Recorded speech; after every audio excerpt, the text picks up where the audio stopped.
눈 뜨면 달라진 세상, 조금 알만 하면 변해버린 세상. 여러분의 문화 트렌드 가이드가 되어드리겠습니다.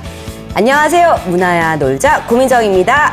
네, 안녕하세요. 반갑습니다. 문화야 놀자 박건입니다.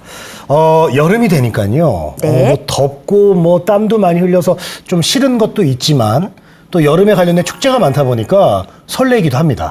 그렇죠. 여름에 사실 이게 또 해수욕장이 또 개장하면서 해수욕장 그쵸. 축제도 있고, 맞아요. 그리고 또 음악 축제도 많습니다. 맞아요. 네. 다양한 축제들이 이제 굉장히 많은데 저는 이런 생각이 들더라고요. 아니 이렇게 축제가 많은데 이렇게 좋은 축제를 어떤 분들이 만들고 계획하는 걸까? 그런 생각이 들더라고요. 근데 우리 고 박사님도 예전에 저기 이런 행사나 그런 것들을 좀 기획을 하고 그랬던 걸로 제가 알고 있거든요. 아, 근데 저는 뭐 전체적으로 이렇게 뭐 전체적으로 총 뭐 기획을 하거나 이런 건 아니지만 네. 조그맣게 이렇게 파트로 참여해서 이런 적은 있죠. 하지만 큰 그림을 그리는 사람은 또 따로 있죠. 전체 그림을 그리는 분한테 외주를 받으셨구나. 그쵸. 자, 그래서 오늘 이 행사 기획, 우리가 이제 즐길 수 있는 축제에 관련돼서 묵묵하게 일을 하시는 그런 분을 모셔보도록 하겠습니다. 한덕택 예술감독님, 어서 오십시오. 반갑습니다. 안녕하세요. 반갑습니다. 네. 자, 본인 소개 좀 부탁드릴게요. 네. 저는 역사적인 공간, 역사적인 사실들을 가지고 주로 전통문화와 관련된 공간 운영, 축제 기획, 그리고 공연, 이런 것들을 기획하고 연출하고 있는 예술감독이라는 일을 하고 있는 한덕택입니다.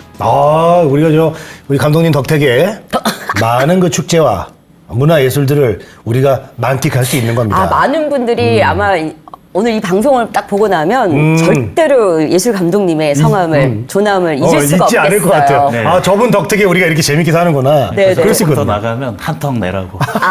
네네네.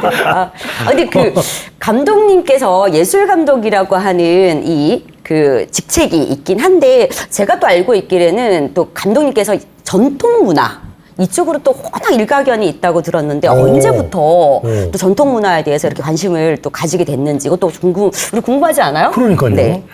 사실은 이제 제가 대학에서 국문학을 전공했습니다. 그래서 대학 때부터 이제 그 중에 판소리, 민요, 굿, 탈춤, 이런 거는 늘 공부를 하고 또 현장에 가서 즐기고 했었는데요. 그런 기본적인 소양이 돼 있다가 2000년 전에 흔히 말해서 여러분들 그 Y2K 밀레니엄 이벤트를 앞두고 또 그 한국 방문의 해 이런 메가 이벤트들이 좀 있었습니다. 그래서 뭔가 프로그램을 좀 차별화된 것들을 기획을 하는데, 그때 이제 문화체육관광부에다 제안을 했던 게 아시아 유교 문화의 진수인 궁중문화, 그 중에서도 조선시대 세종대왕의 그 즉위식을 한번 재현해보자 하는 제안을 했고, 그것이 이제 채택이 돼가지고 경복궁 근정전에서 화려했던 임금의 즉위식을 재현하면서 이쪽으로 빠져든 지 이제 한 25년이 넘었습니다. 25년 동안요. 아니, 그러면 이게 이런 어떤 공연과 이런 기획들을 관심 갖고 하면서 한국 전통 문화에 관심을 갖게 된 겁니까? 아니면 한국 전통 문화에 관심을 갖다 보니까 내가 한번 기획을 해보자, 그래서 하게 되신 건가요? 사실 맞물려 있는데, 맞물려 있는 거군요. 시작은 제 관심이었는데, 원래 관심이었고. 하다 보니까 전통 문화라는 게 되게 유기적으로 이렇게 연결이 돼 있거든요. 네네. 그러다 보니까 저도 이제 공부를 계속하고 또 학술대회도 참석하고 책을 사보고 또 현장에 가서 직접 보기도 하고 하면서 점점 이렇게 좀 확장이 됐죠. 그러면은 감독님이 생각할 때 우리 한국의 전통 문화 어떤 매력이 있다고 생각하십니까? 그래서 흔히 우리가 이제 동북아시아를 하나로 묶지만, 우리 한국은 되게 이제 지정학적으로 대륙과 바다가 만나고 있고, 네. 또 기후나 이런 것들이 지역마다 아주 독특한데, 제가 느끼는 가장 매력이라 할까, 그런 건 좀 여백, 여백의 미, 그리고 자연과의 조화.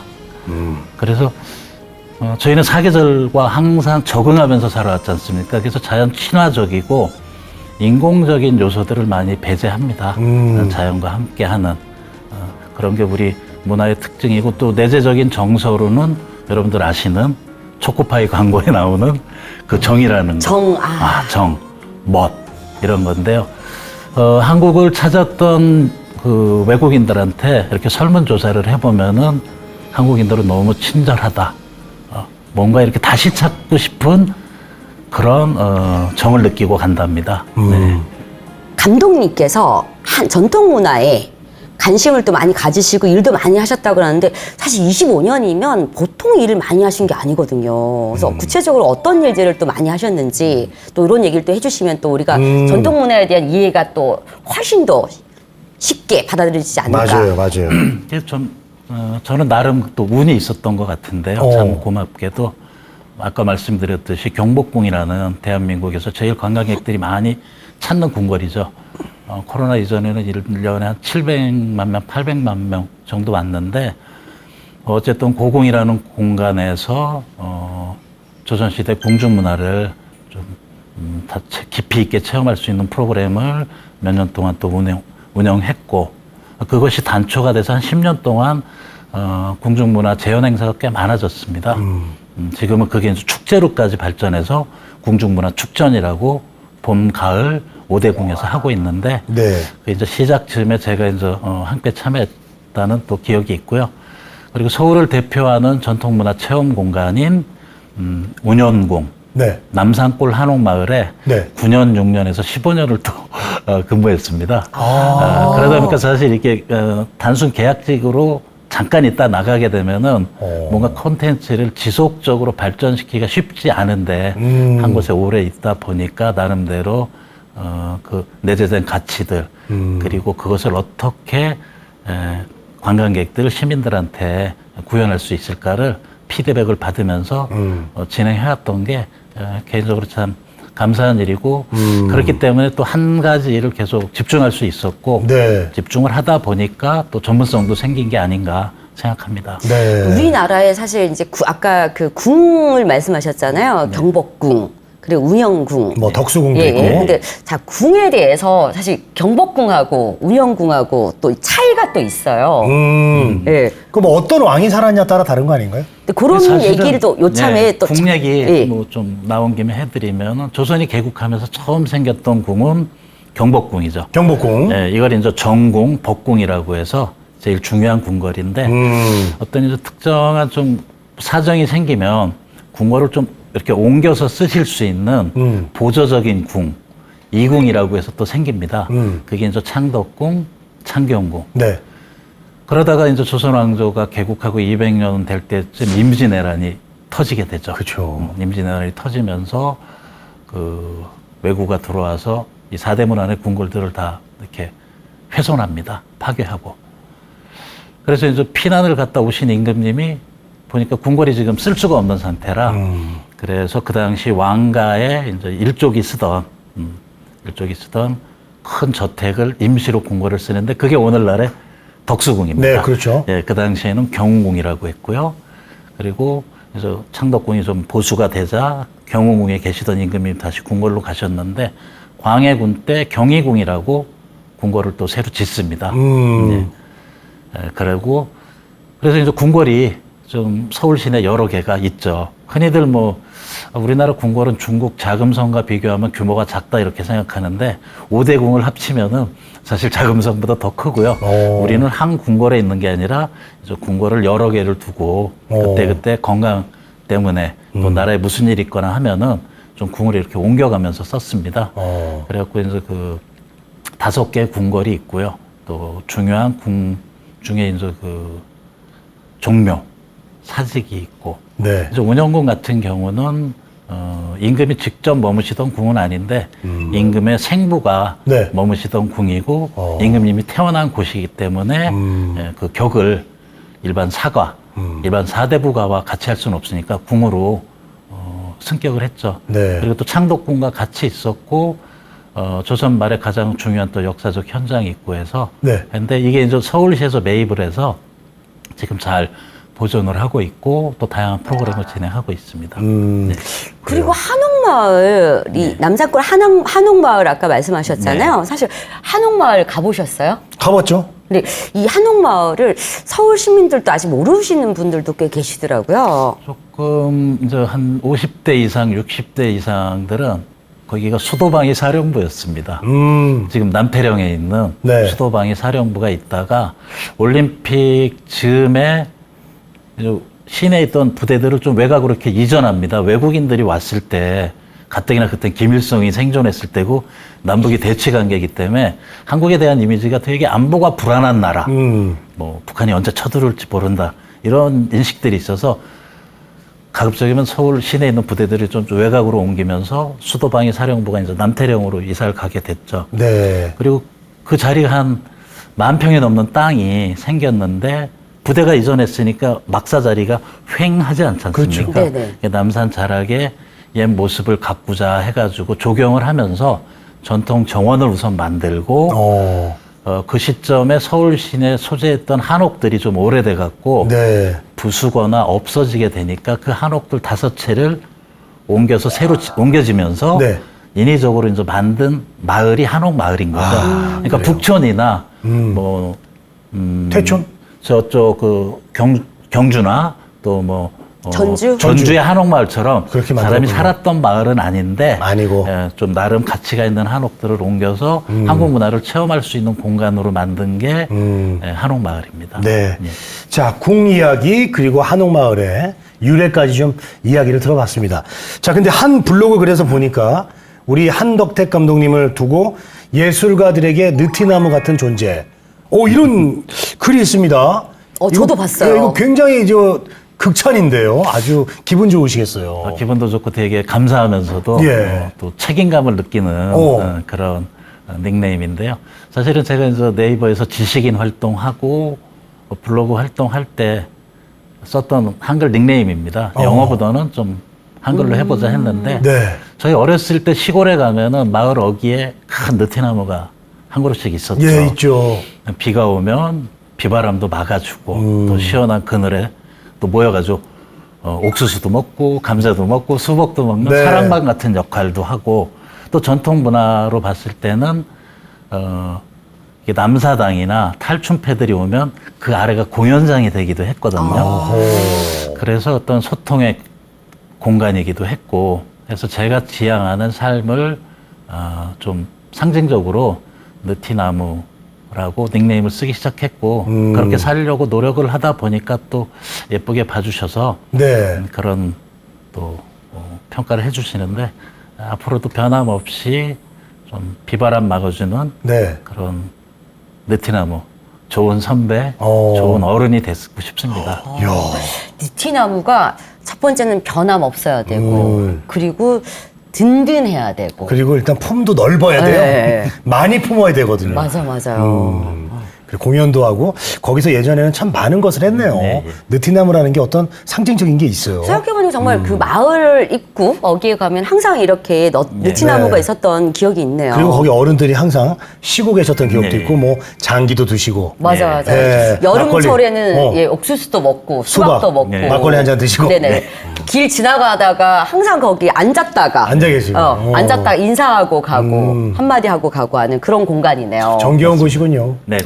사람들 사이에서 소통한 또 공간일 수도 있네요. 소통하는 사람. 소통과 그렇죠. 나눔 뭐 이런 예, 거죠. 예, 예. 지나가는 나그네가 있어도 와서 물 한 잔 마시고 가라. 네. 뭐 잠깐 쉬었다 가라. 네. 또 먹는 게 있으면 시골 인심이 그렇지 않습니까? 옛날에는 밥 먹었냐. 밥 안 되게 먹으면 밥도 주고. 네, 밥도 주고 되게 정감어리거든요. 네. 그때 이제 오동님 대신 느티나무 잎을 띄어서 물을 빨리 못 먹게 하는 뭐 그럴 수도 그럴 있죠. 수도 있지 않았을까. 아는 게 많으시네요, 보기보다. 껴 맞춰봤어요. 그 감독님, 그 감독이 이제 무대 감독, 뭐 총감독 막 이렇게 있는데 사실 예술 감독이라고 하는 이 용어가 약간 또 멋있긴 한데 뭐지? 이렇게 생소한 느낌이 들기도 하거든요. 모르는 분들이 들었을 때는 네, 그죠, 그죠. 예술 감독하면 그냥 예술적인 면을 맡아서 그 부분만 하는 분인가? 근데 구체적으로 무슨 일을 하지? 그러니까. 그런데다가 또 전통 문화에서 예술 감독은 더더욱이나 어떤 역할과 어떤 그 직위를 또 가지고 있나 네. 이것도 궁금하거든요. 그러니까요. 네.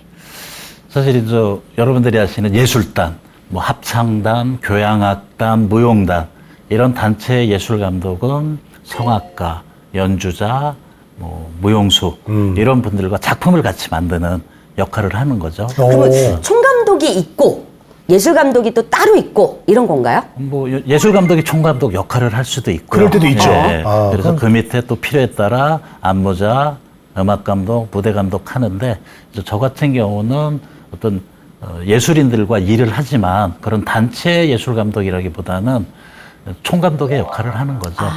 그래서 어떤 공간, 도시, 장소, 특정한 곳에 있는 역사적인 맥락들, 인물의 이야기, 뭐 스토리텔링 이런 걸 뽑아내서 컨셉을 잡고 거기에 맞춰서 공연도 하고 전시도 하고 체험도 하고 이런 것들을 하는 네. 일종의 뭐 코디네이터라고 할 수 있겠죠.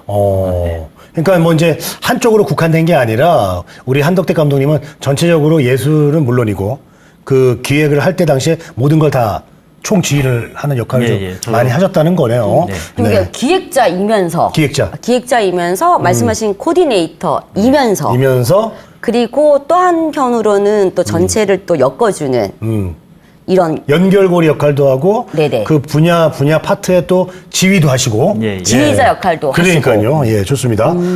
자, 그러면은 운현궁 아까 얘기해 주셨고 남산골 한옥마을에 대해서 유래도 좀 들어봤는데 자, 우리가 굉장히 사랑하는 우리의 문화유산 그리고 문화예술의 장소잖아요.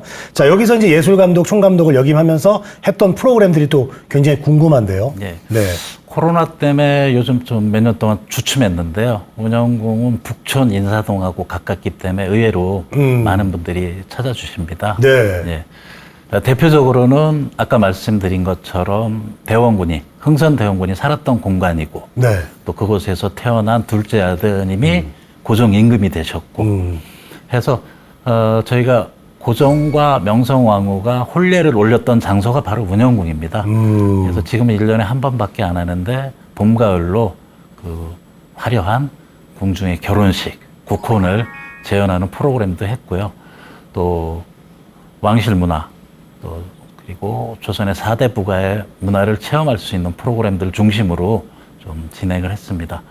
그리고 남산골 한옥마을은 많은 관광객들이 또 찾아옵니다. 바로 명동도 있고 동대문 시장도 있고 뒤에 남산 올라가면 또 엔타워도 있고 해서 어떤 문화 관광의 거점이기 때문에 오시는 분들이 좀 즐겁게 즐길 수 있는 그런 프로그램들 직접 체험할 수 있는 프로그램들 중심으로 운영을 했습니다. 또 왜냐면 또 그 남산골 한옥마을 자체가 위치가 또 굉장히 좋잖아요. 거기가 또 지하철 바로 앞이고 그리고 충무로 바로 바로 앞이고 그렇죠. 그래서 위치가 좋아서 아무래도 많은 사람들이 찾아간다고. 지금도 아마 연간 한 150만 명 정도가 오시는데 특히 이제 관광객들은 금토일 많이 오시죠. 그래서 저희가 빈 공간을 보여주는 게 아니라 그곳에서 뭔가 시민들이건 관광객이든 오시면은 우리 한국의 전통 문화를 좀 체험할 수 있는 프로그램 중심으로 운영하고 있습니다. 그 뭐 이렇게 근위병 교대식 그런 것도 일종의 그런 그렇죠. 이게 이제 그런 맥락에서 시작된 건데요. 그런 거죠. 어떻게 보면 네. 서울 정도 600주년을 즈음해서 서울시가 관광객들이 왔을 때 뭔가 한국적인 거, 전통적인 걸 보여주자 했는데 아시는 것처럼 시청 앞에 보면 프라자 호텔, 뭐 프레지던트 호텔, 롯데 호텔, 그다음에 조선 호텔, 호텔이 많이 모여 있죠. 보러 오시더라고요. 네. 그러니까 제일 가까운 덕수궁 앞에서 왕궁 수문장 교대식 하는 걸 보여줬는데 점점 그 관심을 갖게 되고 그러니까요. 하면서 많이 커졌죠. 영국에 이제 근위병 교대식이 있다면 맞아요. 우리한테는 이제 또 수문장 교대식이 있고 그게 이제 앞으로 좀 더 많은 그 글로벌 세계 사람들이 알게 돼서 좀 아주 유명한 하나 이벤트가 그래서 됐으면 덕수궁에 좋겠더라고요. 시작해가지고 지금 경복궁도 하고 있고요. 창덕궁도 그리고 공항에서도 또 이 수문장 또 인기가 또 엄청 인천공항에서도 엄청 인기가 맞습니다. 많았다고 그러더라고요. 인천공항에서도 하고 있고요. 또 지방에 큰 성곽이 있는 데서는 수문군 교대의식 이런 식으로 또 이제 이렇게 좀 아이디어를 가져가서 그래서 얼마 전에 전국의 수문장들 다 모여서 한번 행사도 했었습니다. 그 좋네요. 왜냐면 우리 것을 좀 보여주기도 하면서 일자리 창출도 되는 거 아니겠습니까? 아니 근데 그게 그렇게 그 관광객들이 사진을 많이 찍는데요. 아, 좋아하죠. 너무 멋있어서. 제가 외국 사람이어도 한국의 것을 가장 느낄 수 있기 때문에 좋아할 것 같아요. 이 전통 문화 사실 이 프로그램 자체가 그렇게 체험 프로그램 자체가 사실 주는 의미가 굉장히 많잖아요. 전통 문화를 바로 알리는 부분에 있어서 체험만큼 중요한 게 없잖아요. 근데 전통문화 프로그램을 어떻게 만들어지는지 이 프로그램 자체가 아이디어부터 시작해가지고 네. 만들어져서 실제로 체험까지 가는 이 과정에 대해서 이번에 우리가 한번 배워봅시다. 궁금해요. 네네. 사실은 이제 이게 역사적 사실들, 역사적 공간들 중심으로 가다 보니까 인문학적인 조사를 좀 해야 됩니다. 역사, 그다음에 전통문화, 뭐 의상이라든지 건축이라든지 뭐 고증도 해야 될 거고. 고증도 해야 되고. 예. 그래서 그 당시에 이제 시대적 상황, 그다음에 그 건물 공간과 관계된 인물에 대한 이야기들을 뽑는데 이게 교과서적으로 가르치는 프로그램은 또 아니니까 뭔가 너무 좀 또 딱딱해질 수가 있지 않습니까? 재미의 요소가 또 들어가야 되죠. 그렇죠. 그렇죠? 뭐 우리 사회자님도 아시지만 관광이나 축제에서 중요한 게 누구나가 참여하고 즐길 수 있어야지 가르치고 배우고 쪽으로 가면은 좀 하드해지거든요. 말랑말랑하게 좀 소프트하게 접근할 네. 필요가 있어서 웃음이 필요해요. 예, 그런 이제 사실들을 기초로 해서 컨셉과 신호를 짜고 거기에 적합한 방식들을 찾아내는 거죠. 이게 이제 뭐 연극적인 요소를 도입할 거냐, 음악적인 요소를 강조할 거냐, 아니면 퍼포먼스 위주로 갈 거냐, 오. 만약 이걸 종합예술로 갈 거냐에 따라서 결정이 되면 거기에 적당한 아티스트, 또 그다음에 이제 중요한 게 또 이제 대본을 쓰거나 또 이게 신호를 써야 되는 작가, 그다음에 아까 말씀드린 이제 무대 감독이나 또 부문별 전문가들이 붙어서 하죠. 네. 교대식도 있겠지만 우리의 전통 국악을 공연하는 것도 있을 것이고 예, 예. 그리고 뭐 한복을 입고 패션쇼를 하는 것도 예, 그런 맞습니다. 거에 들어갈 것이며 예, 예. 여러 가지가 많을 것 같은데 그 하셨던 것 중에서 좀 가장 반응이 좋았던 어떤 프로그램 뭐 하나 얘기해 주실 수 있을까요? 아마 지금도 네. 아마 많은 분들이 꼭 가고 싶은 곳 중에 하나가 창덕궁과 경복궁에서 하고 있는 궁중 야간 네. 대장에 달빛 기행, 별빛 기행 이런 아, 데 네네. 가시는 거죠. 오, 근데 야간에요? 요새 말로 예. 네네. 덕수궁이 엄청 덕수궁은 히트를 쳤죠. 9시까지 늘 개장을 하는데 예. 경복궁, 창덕궁은 제한된 인원을 받아서 어. 이렇게 청사초롱 들고 투어를 하면서 지금 말씀하신 공연도 보고 차도 한 잔 마시고 이런 프로그램이 있는데 네. 인원이 제한이 있다 보니까 미리? 거의 광크를 해야 된답니다. 아 미리 신청해 갖고 이게 저 인원 사전 예약을 제한이군요. 받아서. 예. 어디라고요? 덕수궁이랑. 그러니까 지금 야간 개장 야간 개장하는 특별 거? 프로그램을 하는 데는 창덕궁하고 네. 경복궁입니다. 경복궁이고. 그래서 제가 이제 운영궁에 있을 때 어쨌든 운영궁도 야간에 한번 매력을 보여주자. 이게 또 한옥이라는 공간이 낮에는 주변에 현대식 건물이 있다 보니까 맞아요. 시야가 좀 분산되는 그렇죠. 게 있죠. 예. 몰입이 안 되죠. 맞아요, 네네네네. 맞아요. 그래서 저녁이 돼서 다 불이 꺼지고 업라이트 조명 켜서 경관 조명 살짝 띄워주고 하면 뭔가 좀 판타지. 네. 그리고 밤에 궁을 들어간다 그러면 내가 초대받은 귀한 손님이다. 이런 느낌이 들지 않습니까? 그래서 촬영을 할 약간 수 좀 있게 하고. 설레잖아요. 밤에. 네. 밤에 보면은 밤에 궁을 들어간다. 그러면 이러면 타임머신 탄 것 같아요. 느낌 낮에는, 자체가- 낮에는 안 느껴져. 네. 근데 밤에는 정말 내가 이거 와갖고 내가 무슨 장군이 된 것 같고, 왕이 된 것 같고, 네. 왕자가 된 것 같고, 네. 여기는 뭐가 됐을까? 저는 당연히 공주죠. 공주님으로 하시고, 네.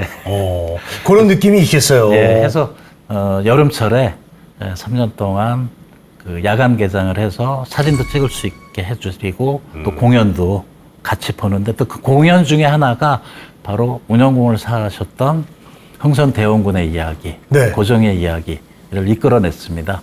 대개 이제 운영궁의 흥선대원군 하면은 바로 김동인의 소설 네. 운영궁의 봄을 떠올리거든요. 근데 사실 소설하고 역사는 다르죠. 다른 면이 많죠. 다른 면이 네. 있는데 그래서 너무 정치적인 면에 부정적인 것도 있을 수 있고 하니까 그것보다는 흥선대원군이 그 추사 김정희한테 글씨를 배운 예술가입니다. 네. 이 소해도 잘하셨고 특히 난도 잘 치셨거든요. 그리고 판소리를 되게 좋아해서 유명한 명창들 데려다가 운영궁에서 판소리 감상회도 하시고 그런 예술적인 측면이 있어서 그런 면. 그다음에 아들과 뭐 갈등만 있었던 게 아니라 또 애틋하게 아들을 사랑했던 아버지였던 면. 그런 걸 가지고 운영궁이라는 공간 속에서 창극을 만들었는데. 창극이요? 예, 창극을 만들었는데. 창작 뮤지컬? 예, 그렇죠. 예, 예. 창작 국악. 창작 국악 국악 뮤지컬이죠. 같은, 예. 예.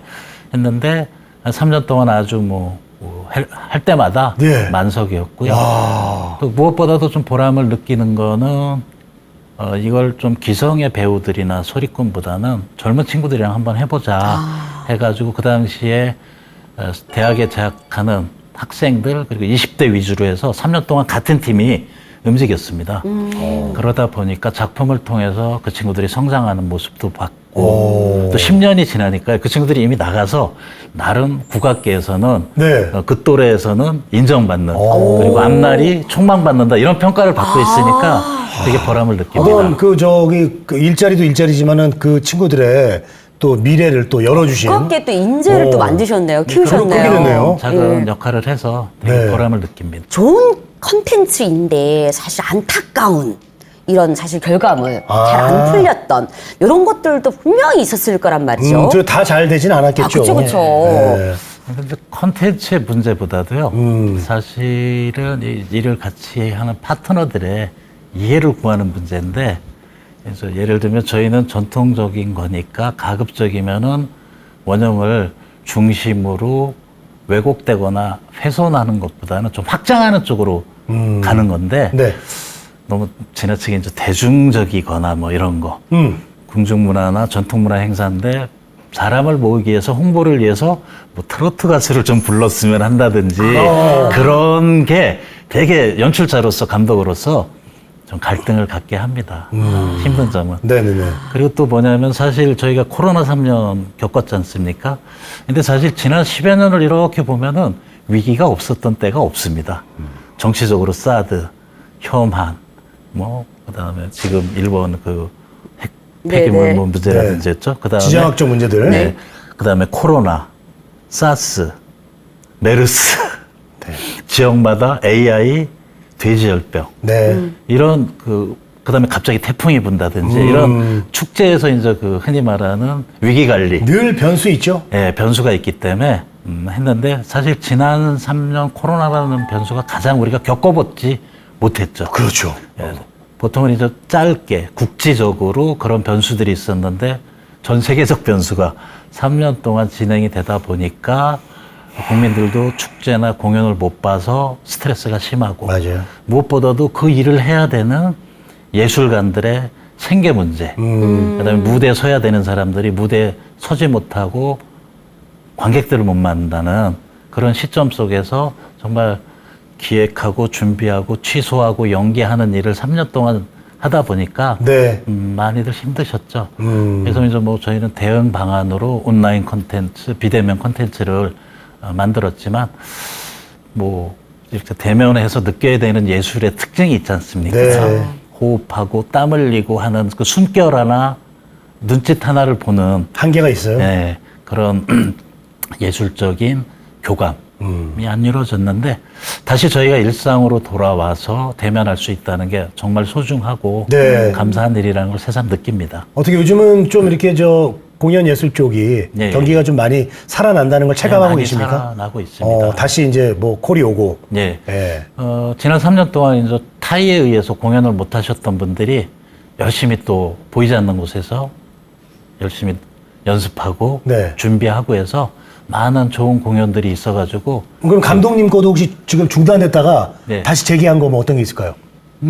지금 뭐 이제 축제 같은 경우죠. 이런 궁중문화 행사들이나 예. 이런 것들이 비대면 중심으로 갔다가 예. 올해부터 다시 이제 대면 중심으로 바뀌면서 많은 분들을 만나게 되니까 좋은 게 일단은 이 공공의 자금이 들어간 행사들을 보다 많은 분들한테 보여주는 게 보람인데 올해는 대면이 되면서 궁중문화 축전 때도 정말 많은 분들이 와서 즐겨주셨고 뭐 제가 아는 공연장도 보면은 객석이 많이 차고 있습니다. 네, 대개들 그래서 힘을 내고 있고 또 그런 힘을 받아서 더 좋은 작품으로 더 좋은 축제로 발전할 수 있을 것 같습니다. 혹시 예술 콘텐츠 중에서 해오셨던 것 중에서 네. 뭐 정말 준비를 많이 했는데 한 사람도 안 왔다거나 뭐 잊지 못할 이런 에피소드 있어요? 어떤 게요? 뭐 워낙에 이제 남산 한옥마을이 운영이 기본적으로 오시는 분들이 있어서 큰 문제는 없죠. 큰 문제는 없는데 말씀드렸던 이제 예측하지 못한 네. 특히 이 야외 행사하는 사람들은 이 날씨에 아주 태풍, 여름철은 또 태풍. 예, 민감합니다. 그래서 사실 제가 아침마다 지금도 습관이 있는데 아침에 일어나면 저는 그날 날씨를 보는 게 네. 습관이 돼 있어요. 어. 네. 그리고 뭐 행사 일주일 전부터 우리나라 기상청 날씨뿐만이 아니라 외국 기상청 날씨까지도 크로스 체크를 해가지고 그 대안을 만들어야 되니까요. 왜냐하면 극장 안에서 하는 공연들은 큰 문제가 없는데 야외에서 그쵸. 하는 행사들은 그쵸. 또 그때 아니면 못하는 것들이 많거든요. 이 형 말씀하셨으니까 그 야외에서 하는 행사 중에 또 가장 또 재미있고 반응이 좋은 것 중에 하나가 또 고궁 투어잖아요. 그렇죠. 근데 고궁 투어 같은 이런 프로그램들도 직접 하신 적이 있으시죠? 예, 제가 이제 공중문화를 계속 공부해 왔고 하셨을 때 그 관람객들의 이제 네. 반응 이런 것들을 보면 또 엄청 뿌듯하고 좋았을 것 같긴 한데 이 국내외 관광객들의 또 반응이 또 약간 다르지 않았을까 이런 또 생각이 들거든요. 어땠나요? 크게 봐서는 뭐 별 차이는 없습니다. 사실 그러니까 우리 한국 사람들도 궁궐에 자주 가는 편은 아니지 않습니까? 그렇죠. 예, 그 사극에서나 네. 좀 봤을 테고요. 그래서 들어가서는 건축물에 대한 이야기, 역사적인 이야기뿐만이 아니라 그 당시 그곳에 살아갔던 사람들의 이야기 같은 거 하고요. 또 요새는 워낙에 이제 사극이나 영상 콘텐츠가 많다 보니까 그런 것과 이렇게 연계해서 이야기를 해줍니다. 자, 이곳에 임금님은 어느 쪽으로 들어오셨을까요? 질문을 드린 다음에 답을 하면서 제가 약간 사극톡으로 경들은 고개를 들라. 뭐 이런 식으로 얘기하면서 하면은 되게 재밌었다고 하고 네. 외국인들도 그럼 제가 좀 요렇게 비교를 해줘요. 우리 문화만 설명하는 게 아니라 요때가 너희들로 따지면은 뭐 루이 14세 때다. 네. 언제다. 그들의 역사와 네. 약간 비교를 해주면서 하면은 되게 재밌어 하고 특히나 이제 중국과 일본과 한국의 차이점 뭐 비슷한 듯하지만 다른 점들을 좀 보조적으로 이렇게 설명을 그거 해줍니다. 되게 좋네요. 예. 왜냐하면 서양에 계신 분들은 또 너무 다 똑같은 거 아니야 이렇게 네. 보는 또 경향이 있어서 네. 건축도 보면은 중국의 건축과 한국 건축, 일본 건축이 차이가 있거든요. 네. 환경에 적응하는 면도 있지만 또 하나는 그 심성이 곧 그런 예술적으로 반영되기도 하는데 앞에서 말씀드렸던 여백의 미라든지 자연과의 조화 이런 것들이 우리 건축이나 이런 데도 다 드러나게 돼 있습니다.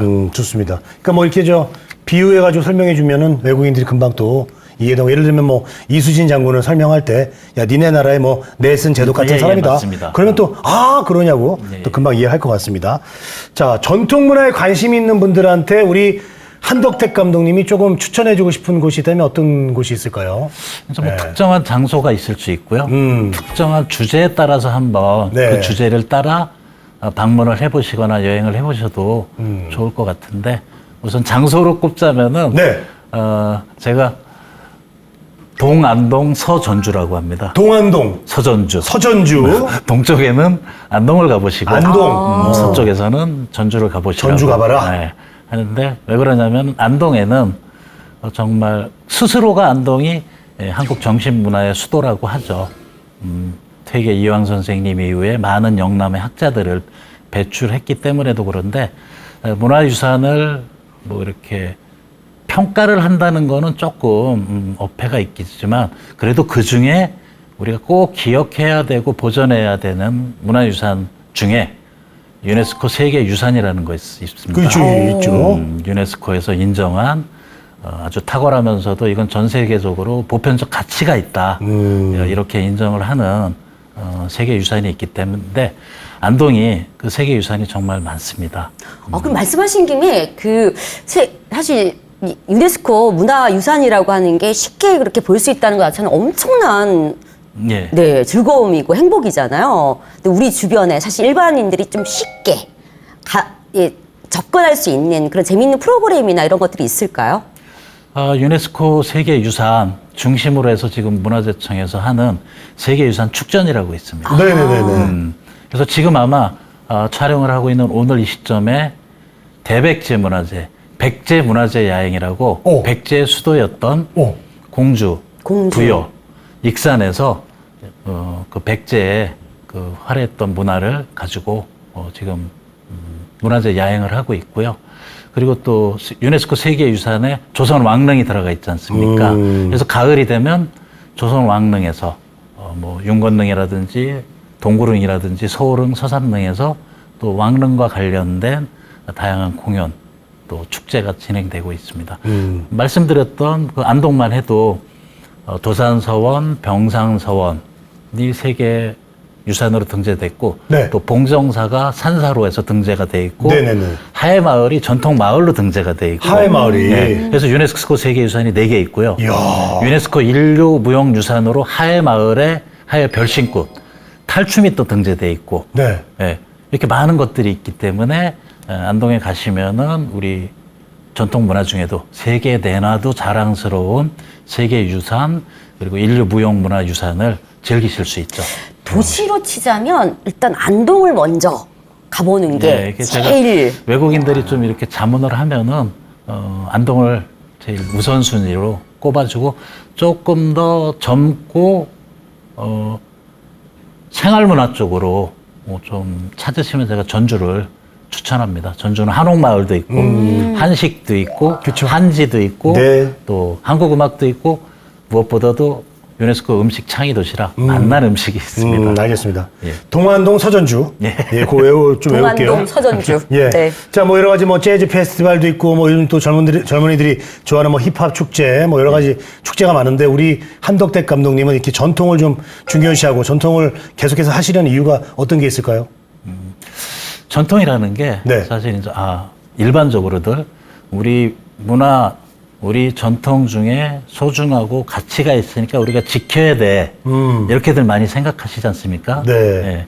그게 이제 대표적으로 이제 문화재청이라는 데가 그렇게 문화유산을 보존하고 전승하는 데 집중을 두는데 사실 전통이라는 거는 다르게 표현하면 오래된 미래라는 오래된 미래. 예, 오래된 미래라는 표현이 있습니다. 그게 뭐냐면 전통이 이어져서 오늘날 현재가 있는 거지 않습니까? 그럼 현재를 살아가면서 우리가 만들고 있는 다양한 문화들이 시간이 지나면 네. 또 과거가 되고 또 하나의 전통이 되는 거죠. 그래요. 예, 그래서 이거는 영속성을 가지고 영향을 주고 변화하고 발전하면서 또 새로운 전통을 만들기 때문에 이걸 너무 이렇게 과거의 것이라고 생각하지 않으셨으면 좋겠고 우리가 이제 문화 콘텐츠의 시대, 뭐 문화 산업의 시대 이런 말씀하시지 않습니까? 네. 그래서 전통을 가지고 잘 창조적으로 계승하고 발전시킨다면은 우리 반의 문화 콘텐츠가 만들어지고 또 문화 산업에 일정한 역할을 네. 할 수 있다고 생각합니다. 야, 우리 오늘 배웠다. 전통은 우리 오래됐지만 미래야. 맞습니다. 우리 미래예요. 오래됐지만 오래된 걸 이렇게 강조를 하세요. 미래를 강조해 보세요. 오래됐지만 미래다. 이게 오늘 키포인트입니다. 맞죠? 근데 전통은 정말 그 전통과 전통 문화라고 한 그 의미가 약간 또 다르게 받아들인 분들이 많으신 것 같아요. 그래서 전통하면은 쉽게 생각하는 게 정통. 바꾸면 안 되고 네. 이렇게 고스란히 지켜야 돼. 네. 이런 생각하는데 전통 문화라고 하는 건 결국 이제 문화라는 게 삶과 연결돼 있는 거 아닐까? 네. 우리가 삶 속에서 향유하는 의식주라든지 예술. 사람이 살아온 모든 발자취가 따지고 보면 문화가 되는 거죠. 시간이 지나고 어떤 카테고리로 만들 수 있으면. 네. 그렇기 때문에 근데 문화는 뭐냐면 고정형이 아니라 변화하는 거거든요. 환경에 따라, 사람에 따라, 시대에 따라, 감수성에 따라 자연스럽게 변화하는 것이기 때문에 우리가 그렇게 변화할 수 있다는 좀 이렇게 개방적인 그런 자세를 갖춰야 될 것 같습니다.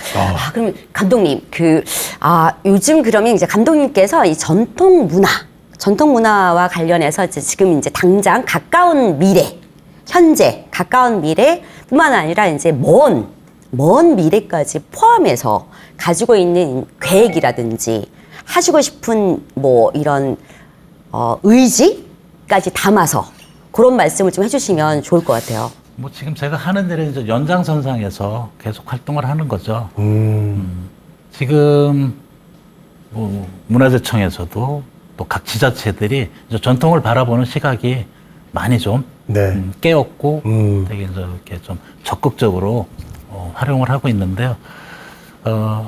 사실 문화라는 게 어떤 공간도 필요하고 그 안에 콘텐츠를 다루려면은 컨셉이나 스토리텔링이 필요한데 문화재청에서 지금 향교서원, 고택종가, 산사 이런 공간들에서 다양한 전통 문화를 활용한 프로그램들을 만들고 있습니다. 한 400개 정도의 사업이 1년 내내 주말마다 어딘가에서 전통 문화가 400개 네, 프로그램이요? 400개 정도의 프로그램이 진행되는데 여기에는 문화재청, 그다음에 지자체가 같이 협조를 합니다. 지자체 입장에서는 자기 지역을 찾은 분들이 그런 장소를 찾아서 지역을 이해하고 지역의 문화 수준을 이해하고 역사를 이해하고 또 머무르다 보면 지역에서 하룻밤 주무시기도 하고 네. 특산품을 사가기도 하고 지역의 특별한 음식을 드시기도 하지 않습니까? 네네. 그러니까 자연스럽게 지역을 활성화하는 데 또 이어지기도 하죠. 네.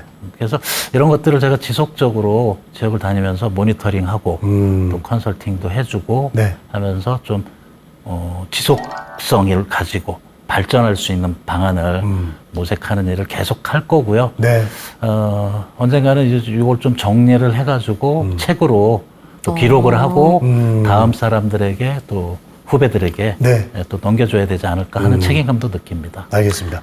자, 오늘은요, 우리의 그 전통문화 이 프로그램을 계속해서 기획하고 발전시키는 한덕택 예술감독님하고 이야기를 나눠봤습니다. 자, 다시 한번 이 한덕택, 네, 전통문화의 느티나무님의 이야기를 느티나무님. 네, 네. 이야기를 저희가 재미있게 잘 들었고요. 네. 다음 시간에 더 깊이 있는 얘기를 나눠보도록 하고요. 저희는 오늘 이렇게 시간 마무리하겠습니다.